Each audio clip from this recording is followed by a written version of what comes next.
Local manage. અમદાવાદમાં 242 passenger સાથેનું A1171 plane crash. Vijay Rupani પ્લેનમાં સવાર હતા.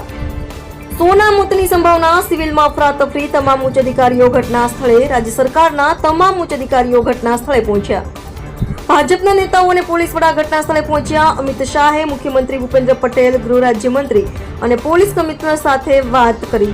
કેન્દ્ર સરકારમાંથી તમામ મદદની ખાતરી આપી. આ તમામ વિગતો સૂત્રો દ્વારા મળેલ છે.